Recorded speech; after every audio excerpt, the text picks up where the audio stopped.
Tama Wayama, Tamadri, Tamadamari, Idomuga, Duera, Sela. Tama Wayama, Mammy Janya Saibira, Marama Janya Saibira, Maya Rediti there. Maya Rediti, the Mammy, I must say, there. Aune, Paine, Taine, Tia, Quay, San, and Nine, Jare, Sari. All I will go Muyari. The Dandy and I, be of mine. Yaunya Saibira, Mawayama, Maya Raga, the deep Mabira, I the body, you are Nia, Ramazania. Madame, I hear every remark, lady did that, the Marigo, the Dino, the chemist, and the Madangava, the Telejava, the Sava, and Ligu. Somehow, Janya Saibira, the Madri, Maya. The mother in my yard of the Mari said, I am going to the body and the body. Found the fountain of the bottom and the bottom of the body, Ravi. They never the Pinjaba, the Jara, the Ravi, the Kaidan. We are son of mother, I blame down the bottom of the Jara, was it? Nina Jara, the mother, Ravi. Near the war, Rominia, the war. Nimu dia nyati bego, are jira be. Ave nine zero ti ni mu ga tin sia, ni ya le ayun le tin sia, nimu dia ti ne nyati le tin sia. Ma dai ma le edi dia ri ji la. Ya le nan le sa le. Dui ti ye. Ma ya le ma le di dai ne. Ti ku sa ja ni le ma le ga ma ti ku sa ja ni le bo le. The body are a tip. I did already of my name, Madame, the people and the other, very believe that they are. We got an army about the Johnny Dollar, the Kudi Dollar, the Kudi Dollar, they didn't do that. I never see that they were. The Johnny Dollars are very language. The Johnny Dollars are very language. The Langa diet and also enjoy it. Loya would carry young made mother young, the Johnny Dollar, the Kudi Dollar. Where one Melano, the Badana, widow, the Badana, widow, the Agilani, Jim, I came with the Alona. The guy and I got the Kudi Dollar, the Johnny Dollar, otherwise, saying a Jimmo, saying a Jimmo, the Johnny Dollar, near Jesula, go near Jes. Say you in a good year. Or you near Jena saying you did in the new year. You need I don't be a you need Yesura. So my sweet junior is a new year. Yes, you are near I you need year. Now I told them 5 years, the Congress told them not. I told them, go out to go long, I told the sugar, I told the choice.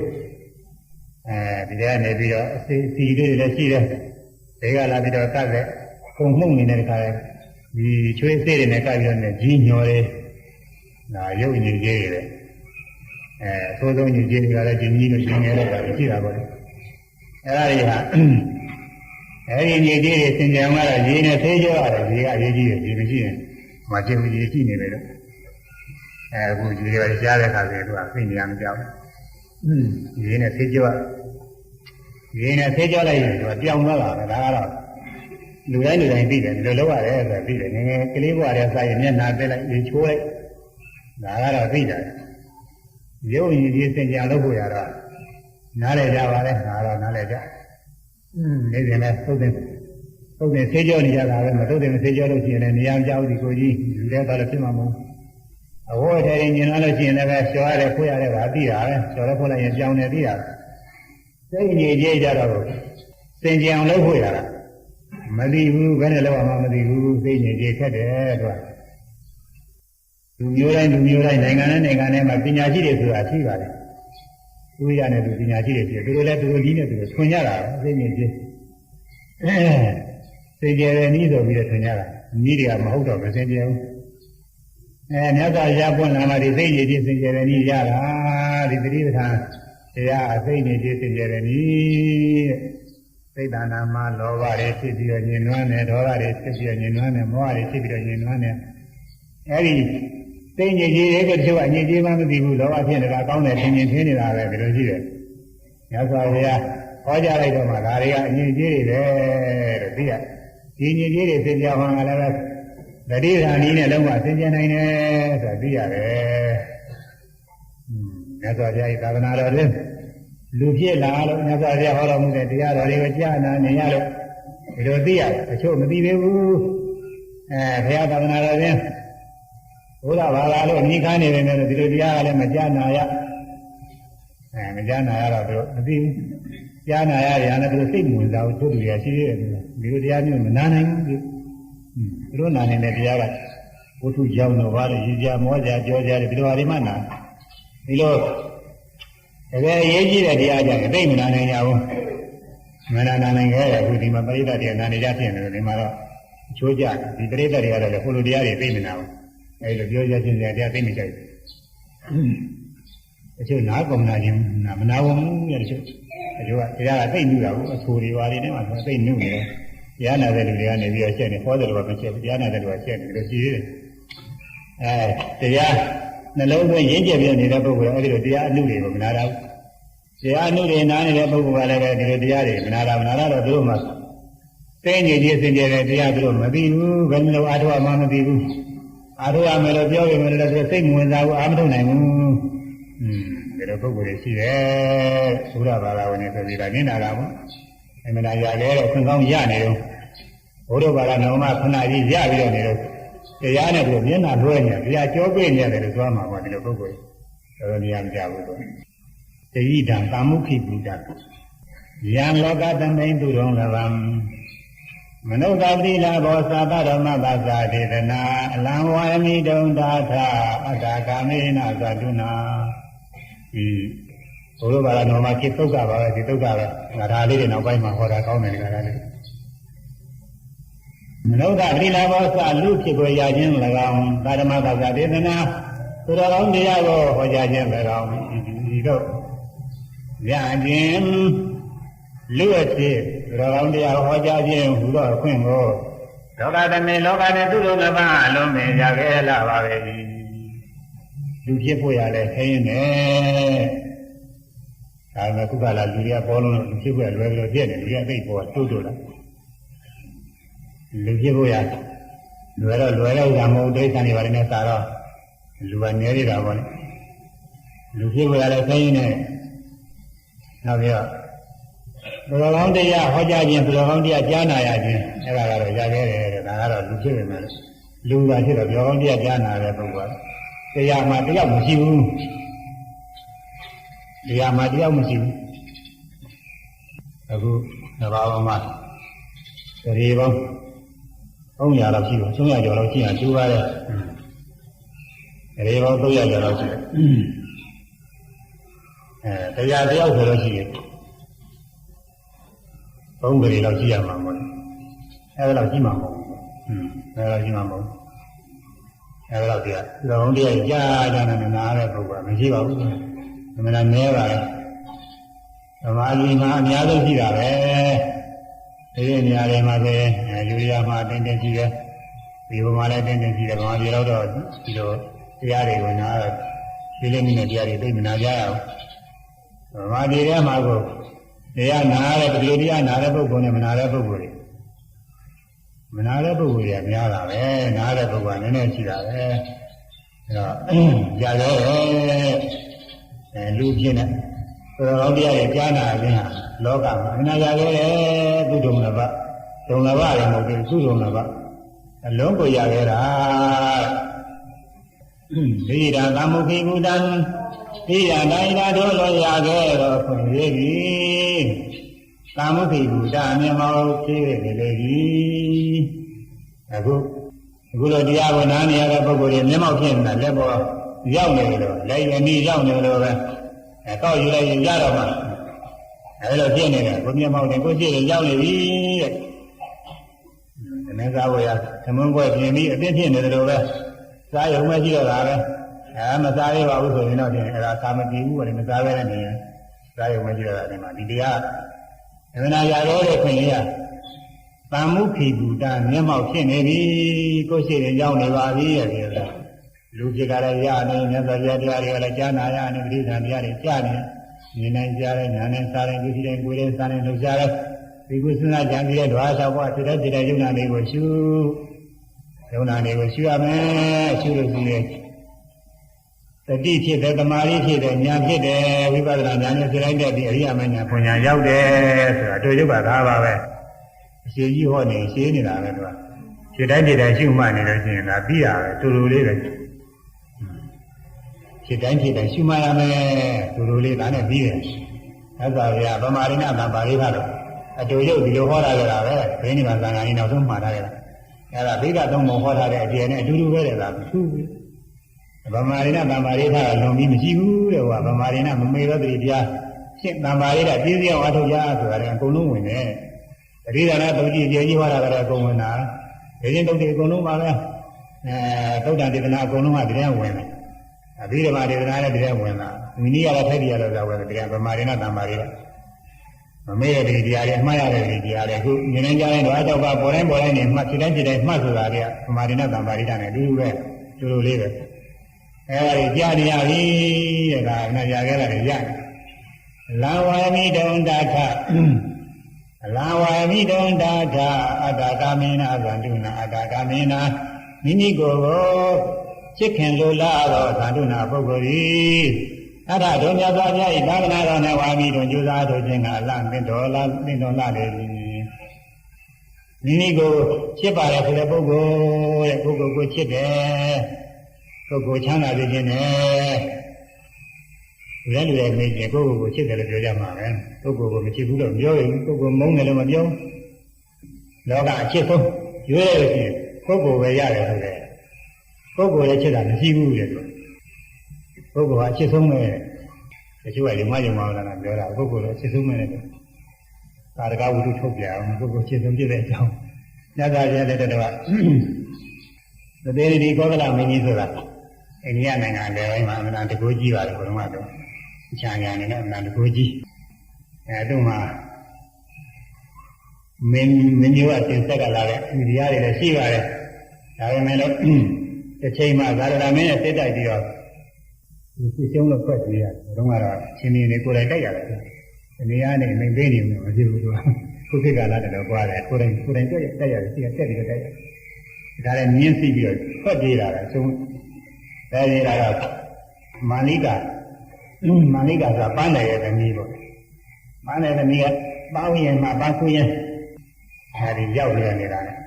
သူကမင်းကြီးလာတဲ့အခါကာလမှာသူကဝိကျုံငယ်ပြုစုတယ်ဘယ်သူမှပြုစုမဲ့ပုံကမရှိဘူးအဲဒီမှာသူကသိကျေးဇူးတင်တယ်ဟောငါအခုနေဘယ်သူမှပြုစုမဲ့တောက်ချမဲ့ပုံကမရှိဘူးဒီကလေးမလေးပြုစုသေးတယ်လို့သူကငါကျေးဇူးတင်သူလည်းပြုလို့ရှိတော့ပေါ့လေရှိကုသိုလ်လည်းရှိသစ္စာပါကုသိုလ်လည်းရှိသူအိမ်သားထွက်လာတဲ့လမ်းမှာမြတ်စွာဘုရားနဲ့တွေ့တော့မုန်းလူပဲလေဆိုတာကိုမြတ်စွာဘုရားမဝိရင်ပန်းခုပြန်အနည်းကြတဲ့အချိန်ကျတော့စားဝဲမုန်းလေးဒီဥပင်းနဲ့ဖုတ်တယ်မို့တော်နေအမုန်းမှာပေါ့အားထဲမှာထည့်လာတယ်ဆိုတာကပိုက်ထဲထည့်လာတယ်ဆိုတော့သမီးနဲ့ထည့်လာမှာပါပဲအဲဒီမှာထည့်လာတာသူကအဲဒီမုန်းလေးမြတ်စွာဘုရားလူတယ်မြတ်စွာဘုရားလူတယ်မြတ်စွာဘုရားဖုံးမဖုံးလေးပါမလားသူကအောင်းတယ်မြတ်စွာဘုရားဖုံးမိသူရှိတယ်ဘုံရဲ့ကနာအားရဝင်လာအဲဒီမုန်းလူလာတဲ့သက်သာဗျာမုန်းရဲ့အကျိုးပေးကိုဆင်မြင်လိုက်တဲ့ခါကလာကြတာနေချင်းတယ်ဆိုမိဖုရားဖြစ်နေ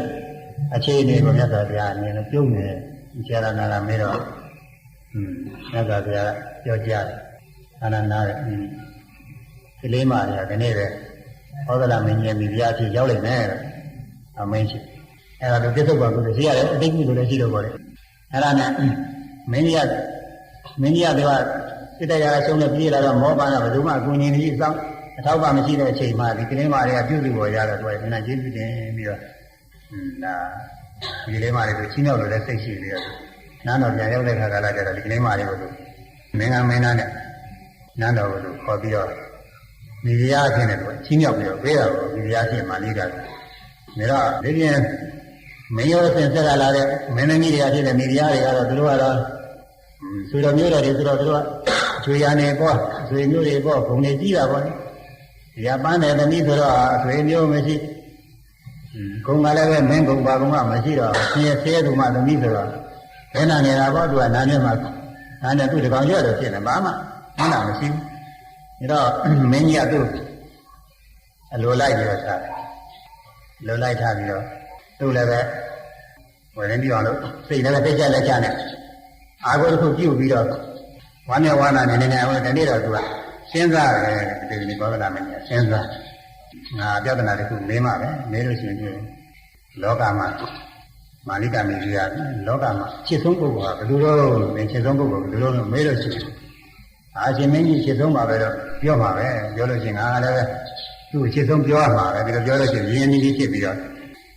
နန်းတော်ထဲမှာသူရေရဲဝုန်းဝုန်းနဲ့နေဦးမှာပဲဆိုပြီးချင်းရောက်တဲ့သဘောနဲ့ပါပဲတညာလောခါကာလကြတာနေရောက်ချင်းမေးတယ်တဲ့မင်းကြီးမာလိကရဲ့မင်းလောကမှာမင်းဘယ်သူချစ်ဆုံးလို့မေးတယ်မာလိကကစဉ်းစားသူကပညာလည်းကြည့်ပါတယ်စဉ်းစားဖြစ်နေတာမင်းကြီးမေးတဲ့မိကုန်းကတော့ရှင်မင်းကြီးချစ်ဆုံးပဲလို့ပြောစီရင်လို့မေးတာပဲဒါပေမဲ့စဉ်းစားကြည့်လိုက်တော့ကိုယ်ကိုယ်တည်းတော့ပို့ပြီးတော့မချစ်ဘူးကိုယ်ကအချစ်ဆုံးဖြစ်သူကစဉ်းစားကြည့်တာဟုတ်တယ်ကိုယ်ကအချစ်ဆုံးဖြစ်ဒါတော့မင်းကြီးမျက်နှာတော့မကြည့်နိုင်ဘူးမှန်တာကျင်မှဖြစ်မှာပဲလို့ဆိုပြီးတော့ရှင်မင်းကြီးညီမစဉ်းစားကြည့်တာပြင်ကိုယ်ကအချစ်ဆုံးဖြစ်နေတယ်လို့ပြောတော့ဝါကြတယ်သူကသူရှင်းဆက်ဖို့ခက်တယ်သူမူလာရတယ်ပြင်းလာတယ်အရှင်ကမကြပဲဖြစ်တယ်ရှင်းဆက်ဖို့ရတယ်ဒါပေမဲ့ဘယ်နဲ့ကမာလိကသူ့လည်းပဲဘယ်လိုဖြေမလို့လဲကပြန်ပြီးတော့မေးရတယ်ရှင်မင်းကြီးတော့လောကမှာအချစ်ဆုံးပုဂ္ဂိုလ်ကဘယ်လိုဘယ်သူအချစ်ဆုံးတော့မေးတော့ဟုတ်လားမင်းကြီးကလည်းပဲမာလိကကရှေ့အဖြေတာတော့သူလည်းပဲတမျိုးဖြေလို့မဖြစ်ဘူးသူကမှန်လဲမှားနေတာပုဂ္ဂိုလ်ကအချစ်ဆုံးဖြစ်အဲဒီတော့သူလည်းအေးငါလည်းပဲငါ့ကိုပါအချစ်ဆုံးပဲလို့ပြောတယ်ဒီတော့မှဒီနောက်တစ်နေ့မြတ်စွာဘုရားကရောက်တဲ့အခါကျတော့ဟုတ်ကဲ့မင်းကြီးမြတ်စွာဘုရားလျှောက်တယ်ဟိုကအကျိုးပုဂ္ဂိုလ်နေရာနဲ့စဉ်းစားကြည့်လို့ရှိရင်သူတို့အိမ်တွင်းရေးဘုရားလာကြောက်တာမတော်ဘူးလို့လည်းအောက်မိတ်မှာပေါ့သူကဒါပေမဲ့လည်းသူကတရားနဲ့စပ်ပြီးတော့သူကလျှောက်ပါတယ်သူကမှတ်လို့တာတော့ပေါ့သူကအဲ့ဒါဒီကျောင်းရာလေးလျှောက်တယ်ဒီတော်ကဗျာမာလိကပဲဒီလိုမေးတယ်မာလိကဒီလိုဖြေတယ်ဒီတော်ကမာလိကမေးတော့လည်းပြီးတော့ဒီလိုဖြေတယ်ကိုယ့်ကိုယ်ဟာအချစ်ဆုံးပဲလို့ပြောဖြေတယ်ဒါနဲ့သာဗျာမှန်တဲ့အကြောင်းသဗ္ဗတိတာနုပရိကမှာစေတတာအလုံးစုံသောရမျက်နှာတွေတိုက်ပြီးတော့ရှားပါတဲ့မိမိကိုယ်တဲ့ချစ်တဲ့ပုဂ္ဂိုလ်ဆိုတာဘယ်မှမတွေ့ရဘူးတဲ့ပုဂ္ဂိုလ်ဟာချစ်ဆုံးပဲတဲ့ဒါကြောင့်ပုဂ္ဂိုလ်ကိုချစ်တော့အလုံးစုံပုဂ္ဂိုလ်တွေလည်းပုဂ္ဂိုလ်ကိုချစ်ကြတာတော့ဟိုပုဂ္ဂိုလ်ကလည်းသူ့ကိုယ်သူချစ်ဟိုပုဂ္ဂိုလ်ကလည်းသူ့ကိုယ်သူချစ်တော့ပုဂ္ဂိုလ်ကိုချစ်နေတဲ့ပုဂ္ဂိုလ်တွေချစ်နေတော့ကြောက်တယောက်သောပုဂ္ဂိုလ်ကတယောက်သောပုဂ္ဂိုလ်မညှင်းဆဲခြင်းဘူးတဲ့ဆင်းရဲဒုက္ခရောက်အောင်မပြုသင့်ဘူးလို့မြတ်စွာဘုရားဂါထာလေးနဲ့ဟောပါတယ်အမှန်ကောင်းပါလေကမေတ္တာတရားပေါ်များဖို့ပါပဲအဲ့ဒါပုဂ္ဂိုလ်ဆိုတာအချစ်ဆုံးပဲဒီလိုမိဘတွေကသာသမီတွေကိုချစ်တယ်လို့ဒီလိုလည်းပြောကြတယ်ဒါကတော့ဒီလိုလည်းမဟုတ်ပါဘူးသူကတကယ်ကြတော့ကိုယ်ရေးကြတော့ပုဂ္ဂိုလ်ကအချစ်ဆုံးပဲဒါကြောင့်အတ္တကာမေနပုဂ္ဂိုလ်ကိုလိုလားချစ်ခင်သောပုဂ္ဂိုလ်ဖြစ်ကြလို့ရှိရင်သာတော်များစွာဘုရားဤသာသနာတော်နဲ့ဝါမီတို့ကျိုးစားတို့သင်္ဃာလံသင့်တော်လာပြီပုဂ္ဂိုလ်အချစ်ဆုံးဆိုလို့ရှိရင်ဒီမှာသင်္ကြန်အထုတ်ကိုရသင်ပြီတဲ့ဘယ်လိုနှလုံးသွင်းပြီးတော့ကျင့်ရမလဲဆိုလို့ရှိရင်ကထာဝိသညာတတ္တမံအနောဝိမာဥပ္ပစေကကထာဘဂဝေနည်းဖြင့်သာဓမသူတော်တရားဝိသညာသိရပါမည်ဘဂဝေနည်းနဲ့မြတ်စွာဘုရားတရားကိုကိုယ်တိုင်တွေ့သိရပါမလဲတဲ့ဒီလိုနှလုံးသွင်းပြီးတော့အထုတ်ခြင်းနဲ့အနောဝိမာဥပ္ပစေကခနောဘုရားပါရနောမှာခဏလေးဝိသင်ဖြင့်မဥပ္ပစေကကြောလုံးချင်းမသွားပါစေနဲ့ဘုရားပါရနောခဏအခုရနေပြီရနေတဲ့ခဏလေးကြောလုံးမသွားပါစေနဲ့ကုန်မသွားပါစေနဲ့အခွင့်အရေးလေးကုန်မသွားပါစေနဲ့အဲဒီလိုနှလုံးသွင်းပြီးကြလားကျင့်ရမယ်ခဏကြောလုံးသွားတော့ဘာအပြစ်ရှိတယ်လို့ခဏဒီတာရေသောသာတိနိရမေသမပိတာခဏဒီတာခဏကိုကြောလုံးတော့ကြောလုံးတော့ခဏရှိတော့ပုဂ္ဂိုလ်တို့ဒီနေရမင်းငရဲနဲ့သမပိတာကြအကုန်နေဖြည်းသောသံတိဆိုရင်ကြရကုန်ပြီခဏလွန်သွားလို့ရှိရင်ဘုရားဘာလဲတော်မှာခဏလွန်သွားလို့ရှိရင်အဲဒီခဏအတွင်းရတဲ့ဓမ္မကိုကြားတယ်မရလို့ရှိရင်ရဲကြရတယ်တဲ့သိချင်းကြမှာမဟုတ်ဘူးသိချင်းကြမှာကိုပြောတာမဟုတ်ဘူးဒါဒီနေ့ကျရင်ကြားတာကိုပြောတယ်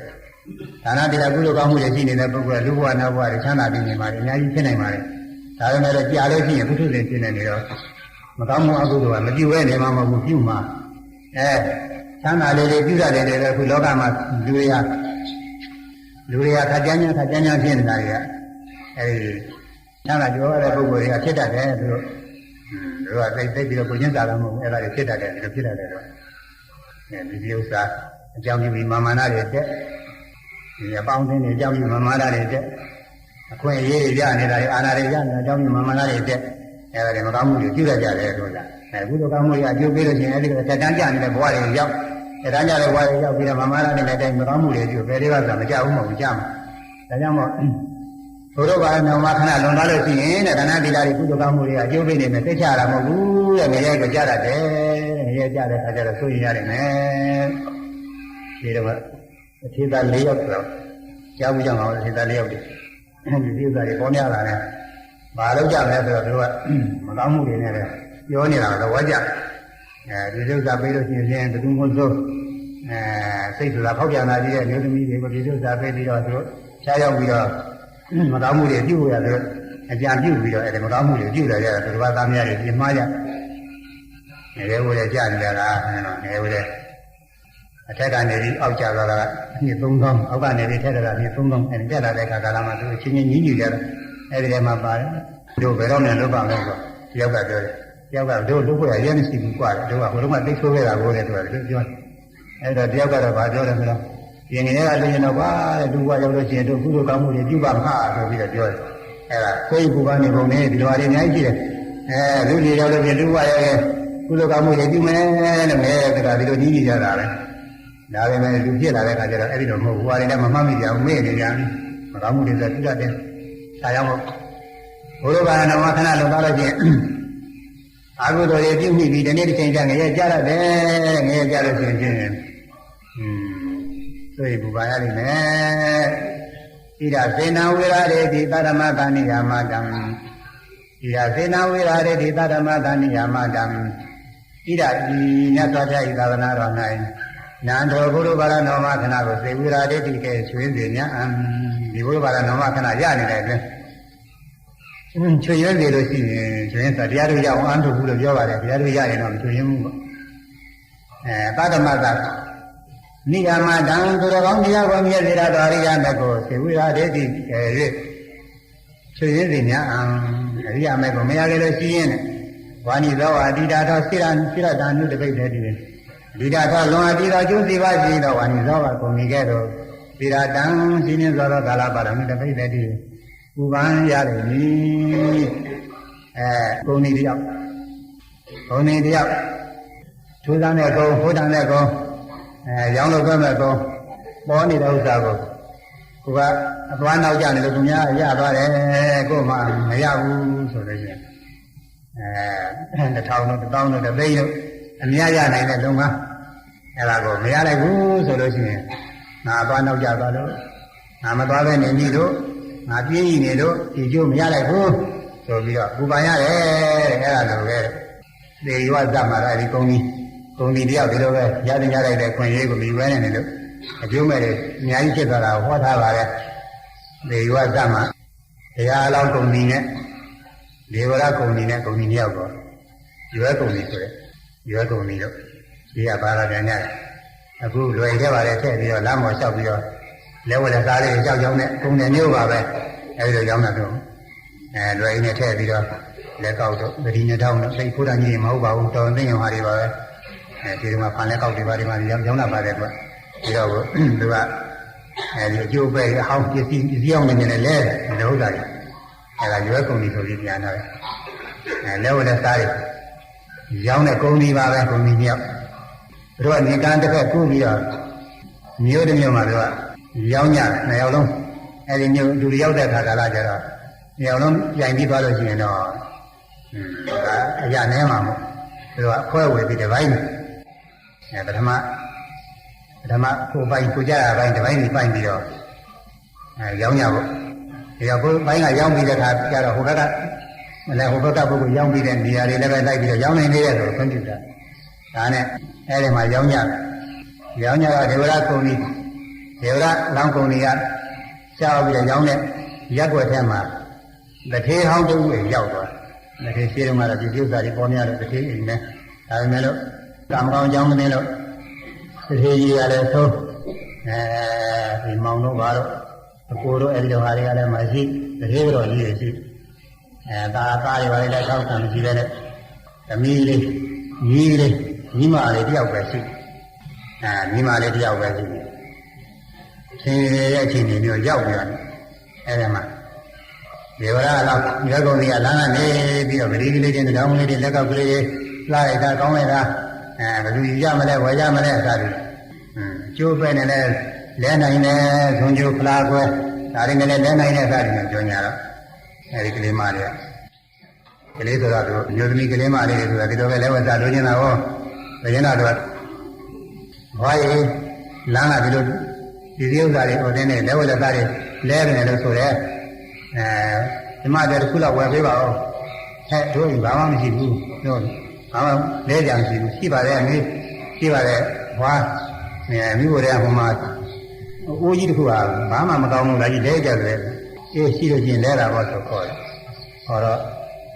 you are allowed, you are only that. That is a key, I was. What is Mount to my leg? Then all I give you a baby, or who you would. Which is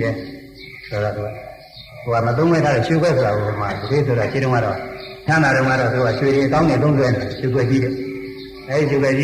do, but a dead sugar mamma, they will do that. Yavia, sugar mamma, they as well.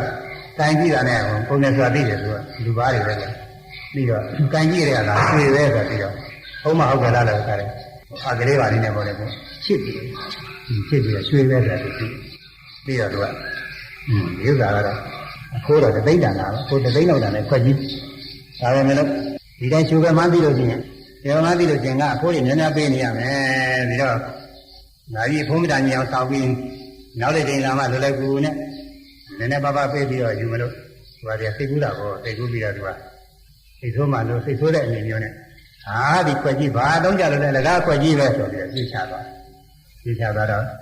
I hear him about the shower with us. We don't know. The Alam go the Eddie Lan Yola to Yola to whatever. The relay and down the letter play, like that, coming out, the Yamane, and you've been in a leg, you name Mare. For the Wajak, take the little leg, you name Mare, that is your senior. Name Mare, the Catraja. What? Najan? Only the other, look at me. Punera. Punera, do a Bama Pumamu, your hair. There was a way, and the young who fire, and a new way. I could do that. You're doing the true air. You know, quite young there, and in the water calls the quarter. Yeah, no, and you were how you would. Can't be done and beat up. Be a chief, she might be. The other day, you got your mother. And the other thing, a chong yard out of Malu. The other day, you got your mother. Be that what? Chanyama, the Joa. Georgie. Da Bamina from Buddha, Sugar G. Tambo argues the data. You know, my the baby, I'm about who was your 5 years. It were Kunia Jota, Bama, Madame the Joa, the data, Sugar G, the data. Maybe the Yoki Parimaway, together to the bed of Madame the Jola. And I may keep it or the Glimmer, keep it a vision of the paper by other. The other one, you know, by that, you see it go low, man. My young man is a young leader by time you're going to. And the day of the Jew, without Jim Leather, in my idea, the town of Jim, my mother, in the Fiji, the mobile. However, 50 young ladies are Chinguino, that I do not buy the decision, go man, and I didn't lay by and come out into a dinner. I remember easy clear the teacher that young people. Now we are reaching when I let you know now that the young mother, I don't young mother, the other thing whenever young people on the when we see Janet Jan town here. Yanato to Guara, who come get Hadiana and Peter. Yana and Rana and Yandiama, did our one. Whom they're going to get a million children as well. You say, you have